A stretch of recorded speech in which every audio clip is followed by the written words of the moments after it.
Welcome, everybody, to the CFL Weekly Pick'em Show on the Gruely True Sports Network. I am your co-host for Week 17, Mike Goodpaster. Right now, I'd like to welcome in my co-host. First up, Brian Schmidt. How you doing, Schmitty? I'm doing great. I was just wondering, do people in Canada watch NASCAR? Fuck no. Nobody watches NASCAR. Oh, okay, then I'm not the only one. Oh, I Good. said a bad word, but that's what happens when you say NASCAR. Everybody that I know that watches NASCAR has a Confederate flag, a coon dog, and a bad attitude. All right, next up, I would like to welcome in. That's for Steve Risley, who does our NASCAR show with Alex Gray, because I always had the argument with him because he tries to convince me it's a sport, but it's not. All right, CFL legend, Robert Drummond. How you doing, Robert? Doing pretty good. How's it going? All right. Do you like NASCAR, Robert? Not a chance. All right. I'll tell you, it's just, I mean, his defense to me is always, well, it's 120 degree in them cars, and they're going like 200 miles an hour. And I'm like, yeah, but they'll drive 500 miles. And if I drive 500 miles, I better be near a beach. I shouldn't be at the same place I started. But, all right, let's talk a little CFL football. We'll get off NASCAR since we've already established nobody cares anyways. The Hamilton Tiger Cats beat the Winnipeg Blue Bombers, 33-13. Dane Evans, no longer can we call him a backup quarterback, passed for 359 yards and 3 touchdowns to lead the East-leading Hamilton Tiger Cats to the win over the West-leading Winnipeg Blue Bombers.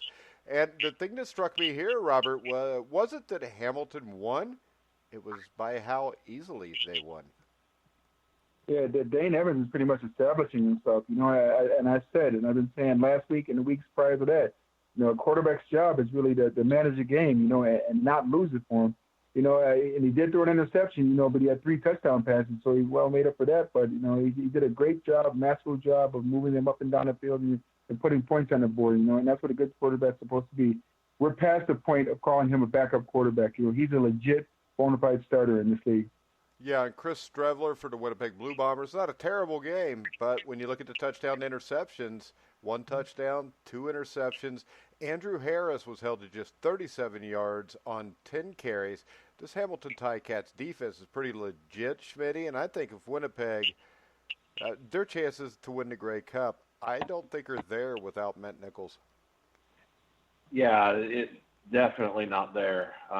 They got by for a while without Matt Nichols, but the laws of averages we usually catch up to. If you don't have that legitimate backup quarterback, you can sometimes get by for a little while, but eventually you start to see the laws of averages start to come back, and that's where the difference is Hamilton backup quarterback is showing that he's not a backup quarterback. He is a legit starter in this league. And I don't know that we can say the same thing about Winnipeg. No, Strevler's played well this year, but he's played well for a backup quarterback. He's been a stopgap, Yes. But I think in the end it's going to end up biting him in the ass. Next up, the Edmonton Eskimos scored a late touchdown and came out on top against the Ottawa Red Blacks with a 21-16 road win on Saturday. Of course, Trevor Harris still not playing, but Logan Kilgore threw a 17-yard touchdown pass in the final minutes to get Edmonton the victory. The Eskimos are now 7-7, Brian. But same thing. Without Trevor Harris, there's not much of a chance here. No, there's not. This is a win. You'll take this win, but it is Ottawa, who I think right now is playing for the worst team in the league. So it's a win, but it's not no really impressive win. And I think that without Trevor Harris, Edmonton's gonna be probably a quick out or an out altogether, just depending upon how everything falls. All right, and Edmonton, if they do get Harris back, C.J. Gable, 20 carries for 90 yards. They're a threat if they get Harris back, but it's got to be worrisome when you're only beating Ottawa 21-16 and everybody else is hanging 40 points on them, Robert. Yeah, having C.J. Gable, just gives them that ground game, gives them that running attack that complements to the passing game, but not having Trevor Harris is going to be a real tough, haul for them. And granted, it was, a late touchdown to come from behind really to beat an Ottawa, Red Blacks team. And that's not a good sign this late in the season. No, to say the least, that is not a good sign. Now, Robert, we're going to start with you because the Toronto Argonauts, we're not real competitive this weekend. They got beat 41-16 by Saskatchewan. With the win, the Riders clinched a playoff berth. Cody Fajardo played well again, finishing the game with 278 yards through the air, 3 touchdowns. And is this a case of, Toronto gave a great effort for a long time, but talent-wise, they're a little depleted. Maybe they're just kind of wearing out here at the end? It's getting late in the season. Like you said, Fajardo, I can't even pronounce his name, had a very good game. No interceptions, 3 touchdowns, but it gets to the point in the season where mentally it's like, these guys, they put up a fight for a long time, but they've checked out, really one more game to go into the season, and it's just straightened out. It's just, no one wants to get injured going into free agency and going into the off season, with nothing really to play for. Playoff implications are out the window. So right now these guys just want to be healthy. They're ready for the off season and prepare and get ready for next year. There's some guys now that are out there just performing because they want to put themselves in a position to be able to come back to Toronto and possibly get a starting spot, or go to another team and possibly have a chance of getting a starting spot. But right now there's really nothing to play for Toronto, and they put up a good fight for a long time, but it seems like they tanked it now. Yeah, I don't know if they tanked or they're just not that good, and it's finally catching up to them. No, yeah. We have no reason really from watching them the last 5 or 6 weeks to think they tanked it.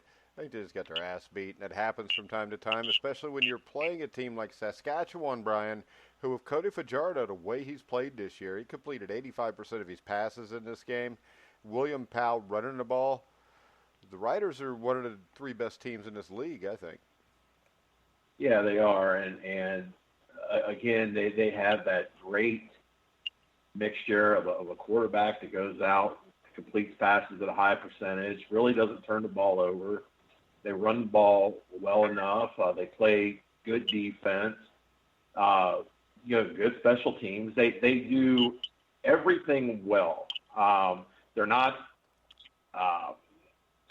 maybe the top offense in the league, maybe the top defense in the league, but they do everything well and they limit their mistakes, and that's what's going to make them dangerous. All right, next up, the BC Lions get a win, and they are playing better. Mike Riley completed 30 of his 34 passing attempts, 309 yards through the air and a touchdown. Still an outside shot at the playoffs. Matthew Schultz, who, of course, filled in for Vernon, I'm swinging my helmet, Adams, and he didn't play terrible. But I think from watching this game, a few things are clear. I think BC is slowly improving, but Montreal, I think, is a really good team. And if you throw Vernon Adams in this game, Brian, I think Montreal wins this game going away. Absolutely. And we all said it last week. Without Vernon Adams, what's going to happen with Montreal? And I think this is it. They played well. They're a good football team, but Vernon Adams is that dynamic player for them that puts them over the top. And without him this week, you get a loss to BC. So, hopefully maybe he'll learn a little something about not swinging his helmet. Yeah. And Robert, a guy who I think really gets underrated on this Montreal team and makes Vernon Adams even better, because we've talked about that before too, William Stanback, 14 carries, 147 yards. He played a large role in why Montreal had a chance to win this game late. Yeah, monster game, but young man, it's just when you can get the ground game going, it sets the tone. And I've always said that as a running back, because passing the ball is is all highlights, and all fluff and all show. When you run the ball, it's all attitude. It's the defensive line against the offensive line against the running backs. Imano, who can press their will against the other person. And that really dictates the psychology and the pace of a game. So if you can establish the run, you can accomplish a lot of things. You open up so much. The teams, I'm telling you now, going into the playoffs, they can run the ball with the conditions getting bad as they are up in Canada. And trust me, I've been there before. They're going to be the teams that really can, assert themselves and press their will over their opponents. So, with Montreal being able, to get to the point and do things like this, it's going to be interesting to see, because they're a good team. They're a very, very good team. Vernon Adams makes a huge difference on that team. and this week showed it. We all called it last week. Without him in the game, it made a big difference. He plays his game. They win by a touchdown or two. Yeah, and we're really going to find out how good Montreal is this week, but we're going to start off first with Friday night, October the 4th, 7 o'clock Eastern Time, the Edmonton Eskimos against the Hamilton Ticats. Brian, have you heard anything about the possibility of a return for Trevor Harris? Nothing definitive that I've heard, at least early in the week. I didn't hear anything. Yeah. So who do you like in this game since you don't know anything? Yeah, well. That's how we usually pick them. You know, yeah, usually. But I'll tell you, even with Trevor Harris, I'm definitely going to go with Hamilton. I just think Hamilton right now is very, very good on all facets, and they're playing at a high level. And I think they're going to be a tough out in the playoffs. All right, Robert? Got to go with Hamilton. They're the team right now. They're really, to me, the team to beat right now. They're clicking on all cylinders. Offense, defense, special team. And they're going to be a tough out for anybody. They're starting to flex their muscle now. Yeah, and the thing about them is they haven't really dropped off at all, if you know what I mean. All year they've been consistently good. And a team like that is the most dangerous team. Everybody always talks about, well, if you get hot at the right time. But if you're just consistently good, you get a home field advantage, you don't have any real big valleys. That's a tough team to beat. I'm going with Hamilton also. That brings us to what I think is the most interesting game of the week by far, the Calgary Stampeders at Montreal, Robert. Ooh, you know what? I'm going to go with the Alouettes. I think that Vernon Adams just comes back. He wants to make a statement game. He knows he made a mistake, had to sit out of the game. He knows he's the reason they lost that game. So I just think he comes out and just has a statement game for himself. They're a very, very good team without him. They're a dangerous team with him. All right, Brian, do you agree? Montreal on the slight upset? I agree. I think the one thing that makes this game difficult for me is it's very easy to sit here and look at Montreal, but man, Calgary is Calgary, and they have always been that team that, again, we call them the New England Patriots, CFL. They're going to come into this game. They're going to be Calgary. My reason for Montreal is really what Robert said is, Vernon Adams is going to come back, and I would hope that he's going to come back with a little bit of a chip on his shoulder, especially because of him, they lost last week. So I'm going to take that, but I won't be surprised if Calgary wins this game. To me, it's a toss-up. Yeah, I'm going to take Calgary just because they're Calgary. No other simpler way to do it. And I know I've picked against them the last 2 weeks, but they're still Calgary. Next up, Winnipeg at Saskatchewan. I just think Saskatchewan, Cody Fajardo, they're playing too well right now, Brian. I'm going to take the Riders. Yeah, I'll take Saskatchewan. They play well in all facets of the game, and Winnipeg right now, without Nichols, it's a struggle for them. Even though, yes, their backup has played well, but there's a reason why he was the backup, and we're seeing that. And I think Saskatchewan is just playing too well in all facets of the game to lose this game, especially at home. Yeah, Robert. Yeah, the home part is what did it for me. And these are two teams headed in different directions. I'm taking Saskatchewan also. Saskatchewan's rising and getting better. Getting better each week. They're learning themselves. And Winnipeg, it's just falling apart in my eyes. All right, next up, we're going to let Robert pick this one since he's got a dog in both sides in this fight. So we can tell everybody you're picking with your heart either way. Toronto Argonauts at the BC Lions. You know what? As I said before, this is a long trip. From Toronto to BC. And it's just, and you're playing for nothing. And it's just.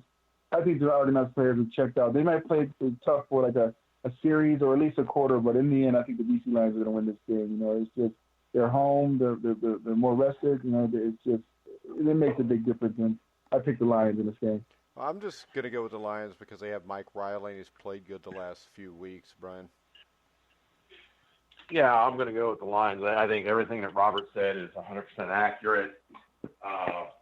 And also, Mike Riley's been playing well. So I just think there's too much. Wait a second. You just said you agreed 100% with everything Robert said. And you didn't say anything about me, and you just went ahead and repeated what I said about Mike Riley. Why don't I get any credit? Is it because I don't have 4 Grey Cup rings? That's probably the reason, yeah. But you do get credit, but you got to give Robert more credit because he has more rings. Well, maybe I need more credit since I don't have the rings, and maybe sometimes I just need a pat on the back and an attaboy, Brian. All right, I'll pat you on the back and give you an attaboy. It's too late for that, Brian. I had to ask for it. Go ahead. Who do you got? BC. All right. So, just like Robert said, BC's going to win this game. Any final words, Brian? No final words. Looking forward to playoff time, though, so I can't wait for playoff time to get here. All right. Robert, I'm going to ask you a question here that we've talked about. We just talked about it on the Bengals show with Joe Kelly. With all these new coaches, the NFL, some in the CFL, a lot in college, do you think when you talk about the smash mouth football that they're trying to legislate that out of football also? Because we watched the LA Rams throw the ball 68 times this last weekend. Oh, they're most definitely trying to legislate, the smash mouth football out of the game of football. They're trying to turn it. I won't say try to turn it into a passive game, but definitely trying to take the violence out of it, which for the game of football you really can't do. It's a gladiator sport. It's a violent sport. It's not a contact sport. It's what we call a collision sport. It's a high-speed, great athlete sport where guys get bloodied, guys get their bones broken and things of that nature. So good luck with doing that because you're totally going to change the complexity of the game if you try to take the violence out of it. It's a violent sport. Either deal with it or get rid of it. Yeah. Brian, you agree? I agree, and my question always has become, are we, how many more years are we away from becoming flag football? Almost flag football. How about this? You know what I think it's become? I think it's going to come in like 20 years. You get a bunch of 15-year-old kids in their basements playing Madden with everybody watching it on TV, and those are going to be the real athletes, quote unquote. You already have that. I know, but it's going to end up replacing it because we already know. I think there's like 17 NBA teams that field an esports team that they're paying each kid like $35,000 a year. So with the mentality of our society now, which is a soft society where instead of going outside and playing baseball or playing football or playing basketball, you're playing NBA 2K or you're playing Madden or you're playing MLB, whatever the hell they call the game from MLB. But I think that's the way this is going to go. I agree. Oh, I agree. The other day I put on, I do a lot of this. I know a lot of people do. I put on a game from the '80s, and I just marveled. At just the difference in the game from just the '80s to now. And you can look at a game from the '90s to now, and you just see the difference. And it's just not the same. And I know people say, "Oh, well, they're trying to make it safer. They're trying to do that." I get all that, but we've come to the point where football is a gladiator collision sport. Once you take that out of it, it's no longer football. You know what? There's nothing better than when I go to my bookie account, even though they're not our sponsor now, they kind of are, but I've got $100 in my account. I must have won a bet that I didn't even remember. I didn't even think I had any money in there. Well, there you go. There you go. So everybody go to my bookie and tell them the Gurley Truth sent you. All right, guys, we're going to go ahead and we're going to wrap the show up. I want to remind everybody, me and Schmidt will be back with the NFL Weekly Pick'em Show, which I can then talk about the 12-year-old that coaches the Cincinnati Bengals, Opie Taylor. And you won't want to miss that because the junior high football coach / teacher, Scott Wilson, will be on with us tonight. And I would like to bring this up. Brian, you were 5-11 last week. Yeah, I've all but given up on the NFL picks. I'm merely enjoying my NCAA football picks that I'm doing way better than. So. I think that we're just going to call you the Kansas City Royals of the NFL Pick'em Show. Yeah, I don't understand. That's why point spreads I've never been good. Although doing well with college football, but I do Yeah, much better with NFL. college too, but I also like college better than the NFL. I used to like the Me NFL too. better until the NFL started all their bullshit, where you got to pay them for their patriotic shit, and Colin Kaepernick takes a knee, and all of a sudden he hates America, and all that shit gets old to me. They all can blow it out their That's ass. American for you. Yeah, it's just like the one you posted on Facebook about the woman that got 10 years for going in and accidentally killing somebody. The thing I took away from it Yeah. was this. The family actually told her that they forgave her. Yeah. Well, what the hell is that? And I mean, the other thing that stood out to me is this. She's a former cop. That always helps. Yeah, that does with the sentence, you know. Yeah. Definitely does. You know, and United States is a funny place to live. It's very interesting here, you know. Yeah, cop and a pretty white girl. That'll usually get you a lot smaller sentence anyways. But, all right, guys, we're going to wrap it up because people in Canada don't want to hear about the problems in America because they get CNN too, and they already know about it. All right, we're going to wrap it up, and I promise this time when I say we're going to wrap it up, we will be back next Wednesday night on the CFL Weekly Pick'em Show at 9 o'clock. Make sure you check us out then. Until then, if you want to check out any of the Grueling Truth shows, just go to iHeartRadio, Spotify, Spreaker, Stitcher, TuneIn, iTunes. Over 300 outlets we're on now. Just type in the Grueling Truth, and you will find us. So, for Brian Schmidt, Robert Drummond, I'm Mike Goodpaster. You've been listening to the Grueling Truth, where the legends speak.